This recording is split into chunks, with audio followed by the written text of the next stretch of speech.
ওয়েদারের যা অবস্থা মনে হচ্ছে না আজকে আমরা বাড়ি থেকে বেরোতে পারবো। কিভাবে যাব আমরা? হ্যালো বন্ধুরা, সবাই কেমন আছো? আশা করি সবাই খুব ভালো আছো, সুস্থ আছো। আমিও ভালো আছি। রীতিস ব্লগে জানাই অনেক অনেক ভালোবাসা, অনেক অনেক স্বাগত। আজকে আমরা কোথায় ঘুরতে যাব না যাব সমস্ত কিছু তোমাদের সঙ্গে শেয়ার করব। আশা করি তোমাদের খুব খুব ভালো লাগবে। বাড়ির সবাই মিলে চলে গেছিলাম মায়াপুর ঘুরতে। ওই যে কথায় আছে ঠাকুর করে ঠাকুরের কাজ। যখন বাড়ি থেকে বেরিয়েছিলাম তখন প্রচণ্ড বৃষ্টি, কিন্তু মায়াপুর এসে দেখি এক ফোঁটাও বৃষ্টি নেই। মেঘলাটা ছিল, আকাশটা মেঘলা হয়েছিল, কিন্তু বৃষ্টি ছিল না। দেখে তো পুরো অদ্ভুত হয়ে গেলাম যে আমাদের ওখানে এত বৃষ্টি আর এখানে বৃষ্টি নেই।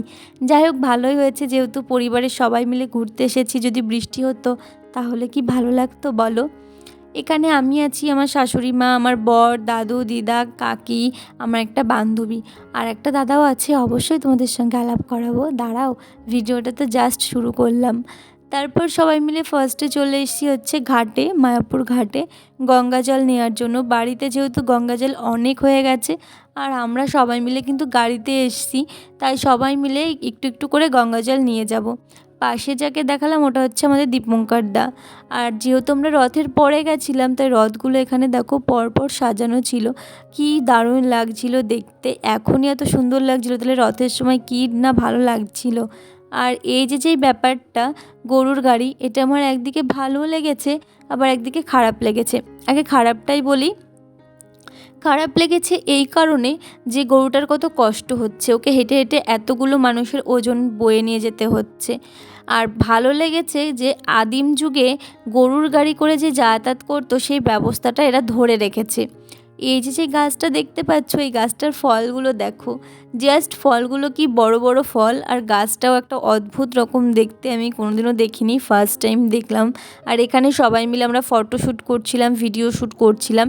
আর এটা হচ্ছে মঠের সামনে, বেশ সুন্দর একটা জায়গা। তোমরা যারা মায়াপুর গেছো তোমরা তো জানোই, আর যারা যারা যাওনি আমি বলবো কখনো যদি একটু সময় হয় অবশ্যই মায়াপুর গিয়ে ঘুরে এসো। খুব সুন্দর একটা জায়গা, মানে মন ভালো করা জায়গা। আর বিশেষ করে ফ্যামিলিকে যদি নিয়ে যেতে চাও তাহলে তো আরও ভালো জায়গা।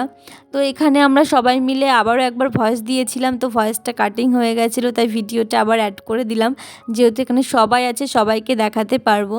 তো তারপর তো এখানে আমার বর আমাকে রীতিমতো ধাওয়া দিচ্ছে, চলো সামনের দিকে যাব ঘুরতে। আমি ওকে বলছিলাম অবশ্যই যাব, এখানে কয়েকটা ছবি আর ভিডিও শ্যুট করে নিই। আর কোথাও গেলে বন্ধুরা আমার ছবি আর ভিডিওতে মোটেই হয় না। এই যে কি জ্বালা, তোমাদেরকে কি বলবো। তোমাদের কার কার সঙ্গে এরকম হয় অবশ্যই জানিও তো। আমার সঙ্গে এরকম খুব হয়, মানে কোথাও যদি আমি যাই না আমার ছবি তোলায় আমার মন ভরে না। তারপর এখানে দেখো আমি একটা সিনেমাটিক শট নিয়েছিলাম, যেটা আমার খুব ভালো লেগেছে। আর ওইখানকার লোকজন তো আমার দিকে পুরো হাঁ করে তাকিয়েছিল, কি মনে হচ্ছিল কোনোদিন দেখেইনি। তারপর আমরা সবাই মিলে চলে এসেছি দুপুরবেলা প্রসাদ গ্রহণ করতে। যেহেতু আমরা সকালে বেরিয়েছিলাম সেভাবে সেরকম কিছু খাওয়া হয়নি, তাই এখন এখানে আমরা সবাই মিলে যাব প্রসাদ গ্রহণ করতে। এখানে দেখো দিদা আর আমার শাশুড়ি মা যাচ্ছে, আর আমাদেরকে ডাকছিল তাড়াতাড়ি চলো। যেহেতু তোমার এখানে একটা টিকিটের ব্যবস্থা আছে তাই টিকিট কেটেই যেতে হয়েছে আমাদেরকে। 50 টাকা টিকিটের ব্যবস্থা, মানে 50 টাকায় তোমাকে ঠাকুরের প্রসাদ দেবে, ভাবতে পারছো? মানে প্রসাদ দেবে তবুও টাকা নিয়ে। তো যাই হোক, কিছু বলার নেই, যেহেতু এখানে একটা তীর্থস্থান বলে, তো ওখানে আর কিছু তো বলা যায় না, যা হবে সেটা আমাদেরকে মেনে নিতেই হবে, হয়তো ওখানকার নিয়ম সিস্টেম ওটাই। তো এই যাচ্ছে আমার কাকিমা, দেখো চশমা পরে একদম ফুলটুস রানী হয়ে গেছে, দেখতে কিন্তু ঝাক্কাস লাগছে। আর পিছনে রয়েছে আমার শাশুড়ি মা। আমার শাশুড়ি মা ভিতরে গেছিলো, পরে আবার যেন আমাকে ডাকতে এসেছে যে চলো ভিতরে চলো, তাই আমরা এখন আবার তিনজনে একসঙ্গে যাচ্ছি। তো চলো ভিতরে যাওয়া যাক। এখানে একটা ভাই ছিল, সেই ভাইটা আমাকে বলছিল ক্যামেরা করবে না, তো আমি তো একটু অন্যরকম, আমাকে যেটা বারণ করবে আমি সেটাই করব। তো ক্যামেরা তো আমি করে নিয়েছি আর তোমাদেরকে দেখিয়ে দিলাম যে ক্যামেরা তো আমি করেছি। যাই হোক, এখানে দেখো সবাই মিলে খেতে বসে গেছি, আর সবাই মিলে খেতে বসার কিন্তু একটা মজাই আলাদা।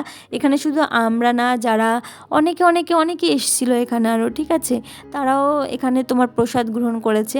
তারপর খাওয়া দাওয়া শেষে দেখো আমি বসে গেছি মেকআপ করতে, কারণ আমার মেকআপটা উঠে গেছে। আর যেহেতু খেয়েছি, লিপস্টিক তো নেই, পুরো খেয়ে ফেলেছি, তাই এখানে মেকআপ করতে বসেছি। আমার বর তো পুরো রেগে গেছে, এখানে এসে মেকআপ করছো, কি করব বলো বন্ধুরা, কারণ ছবি তো তুলতে হবে, নাহলে ছবিগুলো আর ভালো আসবে না। এখন অনেক জায়গা বাকি ঘোরার, তাহলে কি করব। যতই বকা খাই, মেকআপ তো আমার করা হয়ে গেছে। এখন আমরা সবাই মিলে যাচ্ছি গরুর খামারের কাছে, গরুর খামার দেখতে। এর আগেও আমরা এসেছিলাম, তোমার দাদাভাইয়ের আমি এসেছিলাম, কিন্তু গরুর খামার দেখা হয়নি। যেহেতু ফ্যামিলির সবার সাথে এসেছি, তাই সমস্ত কিছু ঘুরে টুরেই দেখবো, তাই না? কারণ এর আগের বার এসেছি, ঘুরতে পারিনি।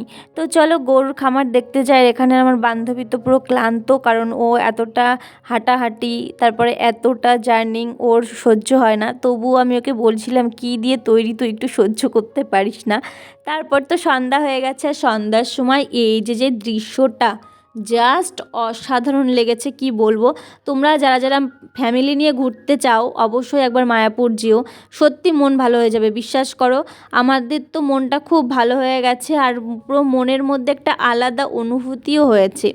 যাই হোক, এখন আমরা দেখব সন্ধ্যা আরতি। আর সন্ধ্যা আরতি করার সময় যেহেতু ভিতরে মোবাইল অ্যালাউ নেই, তাই এখানে জমা করে যেতে হয়, তো আমরাও জমা করে গেছিলাম। আর এই যে সন্ধ্যার সময় যে সাজানোটা না, মানে চারিদিকে লাইট, ঠিক আছে, চারিদিকে এমনভাবে ডেকোরেশন করেছে, জাস্ট অসাধারণ করেছে, কি বলবো।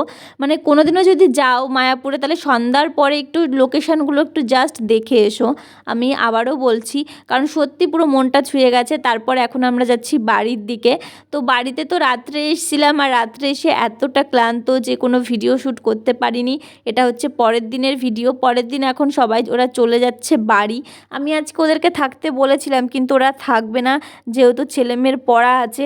তো চলে তো যাচ্ছে, মনটাও তো খারাপ হচ্ছে, কিছু করার নেই, যেতে তো হবেই যার যার জায়গায়। তো বন্ধুরা, আজকের ভিডিওটা আমি এখানেই শেষ করছি। ভিডিওটা কেমন লেগেছে অবশ্যই জানিও।